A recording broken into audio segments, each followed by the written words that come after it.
hello, welcome back to our channel. RCB victory.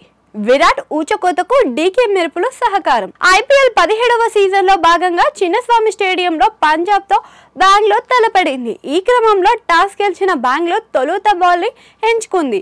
దీంతో Shikhar Dhawan, Jonny Bairstow batting కు దిగారు. Chinnaswamy stadium మొత్తం కూడా హౌస్ఫుల్ గా అండ్ కలర్ఫుల్ గా నిండిపోయింది. టాస్ ఓడి ముందుగా బ్యాటింగ్ కి దిగిన పంజాబ్ కింగ్స్ కు శుభారంభం దక్కలేదనే చెప్పాలి.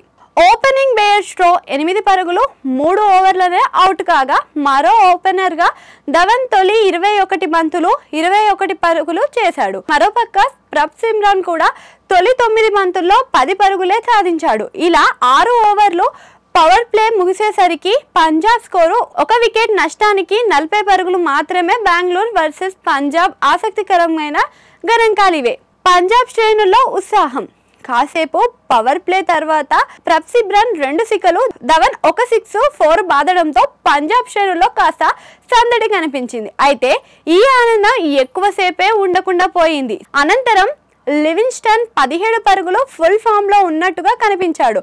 జోసెఫ్ దెబ్బకు పెవిలియన్ కు చేరాడు. అప్పటికే ప్రభ్సిమ్రాన్ వికెట్ తీసుకొని పంజాబ్ శ్రేణుల్లో నిరుత్సాహాన్ని నింపిన మాక్స్వెల్ కెప్టెన్ శిఖర్ ధావన్ ని కూడా వెనక్కి పంపాడు. దీంతో పంజాబ్ 13 ఓవర్లు 4 వికెట్లు నష్టానికి 102 పరుగులు చేసింది. పీకల్లోతు కష్టాల్లో ఉన్న పంజాబ్ ను ఒక దశలో జితేష్ శర్మ, శ్యామ్ కరణ్ ఆదుకున్నారు.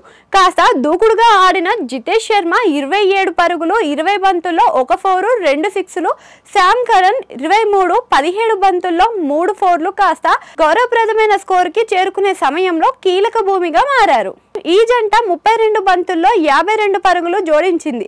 ఈ ఇన్నింగ్స్ ఎలా సాగుతున్న దశలో 18వ ఓవర్లో శ్యామ్ కరణ్ ను యష్ దయాల్ అవుట్ చేయడం, తర్వాత ఓవర్లో జితేష్ శర్మను సిరాజ్ అవుట్ చేయడంతో 18.4 ఓవర్లో 6 వికెట్లు కోల్పోయిన పంజాబ్ 154 పరుగులు చేసింది. ఈ సమయంలో ఆఖరి ఓవర్లో శశాంక్ సింగ్ మోత మోగించాడు. ఇందులో భాగంగా ఆఖరి ఓవర్లో 2 సిక్స్లు 1 4 బాదాడు. దీంతో పంజాబ్ స్కోరు 170 దాటింది. ఈ మెరుపులతో శశాంక్ సింగ్ 8 బంతుల్లోనే 1 4, 2 సిక్స్ల సహాయంతో 21 పరుగులు చేశాడు. దీంతో నిర్ణీత 20 ఓవర్లను పంజాబ్ స్కోరు 6 వికెట్లు నష్టానికి 176. కోహ్లీకి లైఫ్ ఇచ్చారు, పెద్ద నేరమే చేశారు. 177 పరుగులు లక్ష్యంతో బరిలోకి దిగిన బెంగళూరు జట్టులో ఖాతా అయిన తెరవక ముందే కోహ్లీకి లైఫ్ ఇచ్చింది.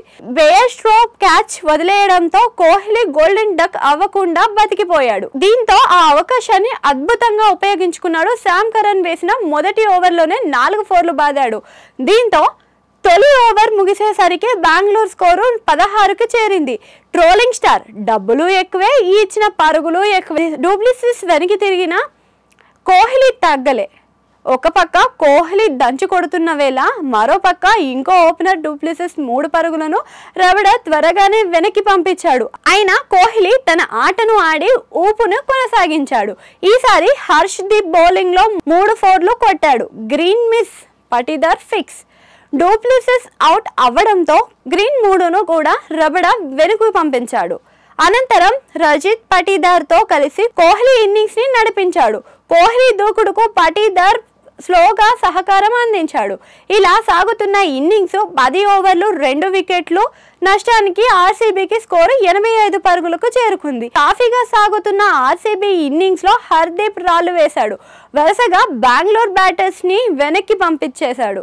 ఇందులో భాగంగా 10.3 ఓవర్లు పటీదార్ ని వెనక్కి పంపిన హర్ప్రీత్ 12.1 ఓవర్లలో మాక్స్వెల్ ను పెవిలియన్ కు పంపాడు.